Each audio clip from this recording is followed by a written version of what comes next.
नमस्कार दोस्तों, my self doctor Girish Gupta, senior endoscopic spine surgeon working in Raman hospital, महल योजना, जगतपुरा, जयपुर। तो दोस्तों, जैसा हम हमारी वीडियोस के माध्यम से आपको रीढ़ की हड्डी के बारे में जानकारी देते आए हैं, इसी सिलसिले में आज हम आपको बताना चाहते हैं कि कुबड़ापन क्या होता है। कुबड़ापन, जिसको कि हिंदी में कुबड़ापन बोला जाता है, लेकिन इंग्लिश में जो मेडिकल टर्म है उसमें काइफोसिस, स्कोलियोसिस वर्ड के नाम से जाना जाता है। तो आज हम आपको बात करेंगे काइफोसिस और देन उसके बाद में हम स्कोलियोसिस के बारे में बात करेंगे।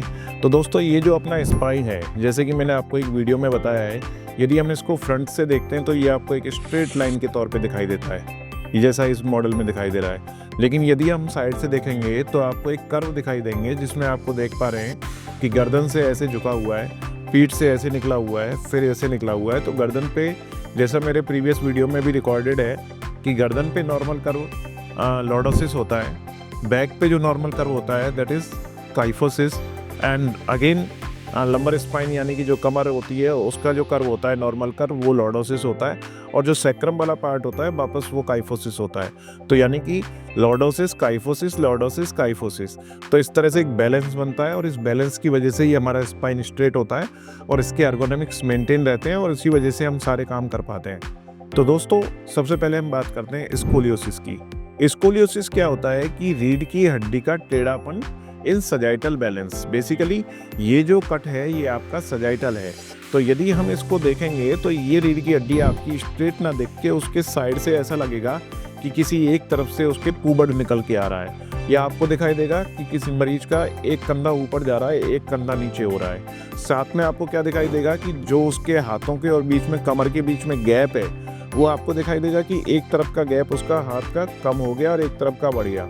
साथ में आपको क्या दिखाई देगा कि उसका जो चेस्ट है, चेस्ट भी आपको एक तरफ से प्रोमिनेंट दिखाई देगा और एक तरफ से आपको लगेगा कि दबा हुआ है। इसी तरह से जो हिप बोन है, आपको लगेगा कि एक तरफ से बाहर निकल गया है और एक तरफ से अंदर घुस रहा है। तो ये बेसिकली एक क्लिनिकल सिम्टम्स होते हैं जो कि एक मरीज के अंदर, स्कोलियोटिक पेशेंट के अंदर पाए जाते हैं। अब ये स्कोलियोसिस कभी भी हो सकता है, कि बच्चा पैदा होता है तो बच्चे पैदा होते ही जो स्कोलियोसिस होता है उसको कंजेनाइटल स्कोलियोसिस बोलते हैं।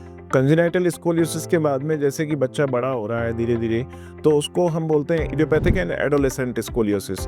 तो एडोलेसेंट स्कोलियोसिस में क्या होता है कि बच्चा जैसे 3-4 साल की उम्र के बाद में जब बच्चे के अचानक से कर्व दिखाई देने लगता है, माँ बाप को दिखता है कि बच्चे की रीढ़ की हड्डी टेढ़ी हो रही है, उसको एडोलेसेंट बोलते हैं। और 14 साल के बाद में जो कर्व डेवलप होने लगता है 11-12 साल के बाद में, तो उसको हम इडियोपैथिक स्कोलियोसिस बोलते हैं। तो ये स्कोलियोसिस के जो टाइप्स हैं इससे इतना मैटर नहीं करता है, बट हाँ, कंजेनाइटल और जो चाइल्डहुड वाले स्कोलियोसिस होते हैं उसमें चूंकि जब बच्चे की ग्रोथ होती है तो उसके साथ साथ उसका टेढ़ापन बढ़ता हुआ जाता है। तो इसके लिए मेरे उन माँ बाप के लिए सजेशन है कि जिन माँ बाप को अपने बच्चों की रीढ़ की हड्डी में जरा भी टेढ़ापन नज़र आने लगता है, वो तुरंत अपने नियरेस्ट या जो भी आपको स्पाइन सर्जन पसंद आते हैं, आप उनको टाइम से रहते हुए दिखाइए।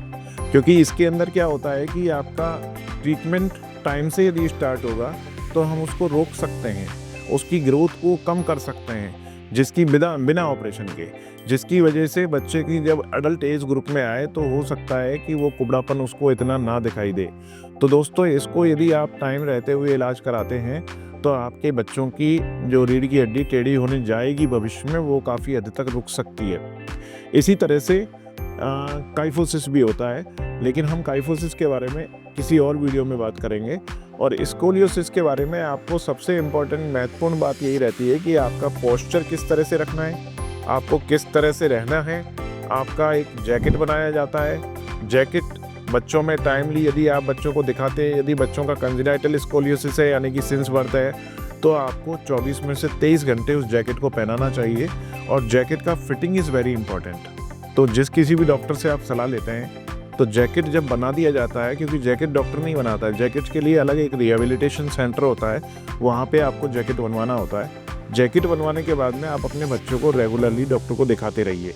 और जैकेट्स काफ़ी स्पेशियस होते हैं, वो जैकेट्स आपको बहुत लॉन्ग ड्यूरेशन तक चल सकते हैं, 2-2, 3-3 साल तक चलते हैं। तो जैकेट, यदि आपका बच्चा कंजेनाइटली डिफॉर्म है तो आप उसको सिंस बर्थ से, यानी कि जब आपको पता लगता है तब से ही डॉक्टर साहब जब आपको सजेस्ट करते हैं जैकेट के लिए, उसको आप 24 में से 23 घंटे एटलीस्ट पहनाइए। और टाइम टू टाइम वर्कआउट कराते रहिए। डॉक्टर्स एक एक्सरे लेते हैं, एक्सरे का कंपैरिजन करते हैं कि वो आपका जो प्रीवियस एक्सरे था उससे अब नए एक्सरे के अंदर कितना टेढ़ापन आ चुका है, उसके अंदर एंगल्स ड्रॉ करके देखते हैं। तो ओवरऑल इसकी स्कोलियोसिस के बारे में ये है कि आप यदि टाइम से सचेत हो जाते हैं तो हो सकता है आपके बच्चे को या जिसको स्कोलियोसिस है उसको भविष्य में कोई सर्जरी की ज़रूरत ना पड़े। तो दोस्तों ये कि संक्षिप्त मैंने आपको स्कोलियोसिस के बारे में बताया है, क्योंकि स्कोलियोसिस एक बहुत लंबा टॉपिक है। एक दिन मैं इसके ट्रीटमेंट के बारे में भी मैं आपसे बात करूंगा। तो आपके फिर भी कोई क्वेश्चंस हों तो स्कोलियोसिस के बारे में आप इसमें कमेंट ज़रूर कीजिए, हम आपको उससे आपके क्वेश्चन का रिप्लाई करने की कोशिश करेंगे। थैंक यू दोस्तों।